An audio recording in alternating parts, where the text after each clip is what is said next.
जय श्री सीताराम मेरे प्यारे मित्रों। और बहुत दिनों से मेरे मन में बार बार ये इच्छा होती है कि मैं गीता जी का अध्ययन करूं, लेकिन गीता का अध्ययन करना आसान नहीं है।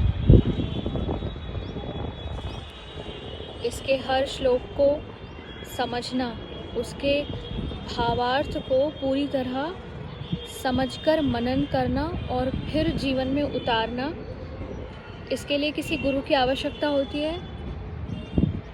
तो अभी गुरु नहीं है, लेकिन हम अपने प्रयास तो अवश्य करेंगे। तो मेरे एक मित्र ने ये बात कही कि आप ये देखिए कि आप गीता जी के किस श्लोक से सबसे ज़्यादा प्रभावित होते हैं, कौन सा श्लोक आपका ध्यान बार बार अपनी ओर आकर्षित करता है। तो मेरे केस में जो श्लोक है तो वो है 9वें अध्याय का 22वां श्लोक। मैं अभी उसको पढ़ के और उसकी व्याख्या सुनाऊंगी। मेरे पास श्रीमद् भगवत गीता है, जिसके टीकाकार जयदयाल गोयनका जी हैं, जो कि गीता प्रेस गोरखपुर के संस्थापक रहे हैं। तो जिस श्लोक की तरफ आपका ध्यान बार बार आकर्षित हो, बार बार आपके कैसी भी परिस्थितियां हो, लेकिन बार बार आप उस श्लोक का विचार करें, तो आपका जो स्वधर्म है वो उस दिशा की ओर है, जिस दिशा की ओर वह श्लोक बता रहा है। स्वयं की प्रवृत्ति को जानने का ये एक सटीक उपाय है। तो श्लोक इस प्रकार है, अनन्याश्चिन्तयन्तो मां ये जनाः पर्युपासते तेषां नित्याभियुक्तानां योगक्षेमं वहाम्यहम्। इसका अर्थ है कि ये यानी कि जो अनन्य प्रेमी भक्तजन मुझ परमेश्वर को निरंतर चिंतन करते हुए निष्काम भाव से भजते हैं, उन नित्य निरंतर मेरा चिंतन करने वाले पुरुषों का योगक्षेम मैं स्वयं प्राप्त कर देता हूँ। तो यहाँ पे अनन्या पद कैसे भक्तों का विशेषण है? जिनका संसार के समस्त भोगों से प्रेम हटकर केवल मात्र भगवान में ही अटल और अचल प्रेम हो गया है। भगवान का वियोग जिनके लिए असह्य है, जिनका भगवान से भिन्न दूसरा कोई भी उपास्य देव नहीं है, और जो भगवान को ही परम आश्रय, परम गति और परम प्रेमास्पद मानते हैं, ऐसे अनन्य प्रेमी एकनिष्ठ भक्तों का विशेषण अनन्या पद है। फिर दूसरी बात आती है, यहाँ माम पद किन का वाचक है? श्लोक है ना, अनन्याश्चिन्तयन्तो माम ये जनाः पर्युपासते। तो माम पद सगुण भगवान पुरुषोत्तम का वाचक है। उनके गुण, प्रभाव, तत्व और रहस्य को समझकर चलते फिरते, उठते बैठते, सोते जागते और एकांत में साधन करते, सब समय निरंतर अविच्छिन्न रूप से उनका चिंतन करते हुए उन्हीं की आज्ञा अनुसार निष्काम भाव से उन्हीं की प्रसन्नता के लिए चेष्टा करते रहना, यही उनका चिंतन करते हुए भजन करना है। प्रश्न उठता है कि नित्य निरंतर चिंतन करने वाले भक्तों का योगक्षेम वहन करना क्या है? उत्तर है कि अप्राप्त की प्राप्ति का नाम योग और प्राप्त की रक्षा का नाम क्षेम है।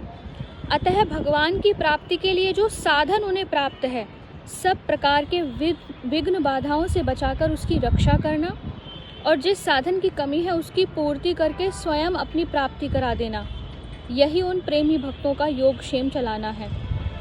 भक्त प्रहलाद का जीवन इसका सुंदर उदाहरण है। हिरण्यकश्यप द्वारा उसके साधन में बड़े बड़े विघ्न उपस्थित किए जाने पर भी सब प्रकार से भगवान ने उसकी रक्षा करके अंत में उसे अपनी प्राप्ति करवा दी। प्रश्न आता है कि भगवान साधन संबंधी योगक्षेम का वहन करते हैं, यह तो ठीक है, परंतु क्या जीवन निर्वाह उपयोगी लौकिक योगक्षेम का भी वे वहन करते हैं? तो उत्तर है कि जब संपूर्ण विश्व के छोटे बड़े अनंत जीवों का भरण पोषण भगवान ही करते हैं, कोई भजता है या नहीं, इस बात की परवाह न करके जब स्वाभाविक ही परम सुहृद भाव से समस्त विश्व के योगक्षेम का सारा भार भगवान ने उठा रखा है, तब अनन्य भक्त का जीवन भार वे उठा ले, इसमें तो कहना ही क्या है।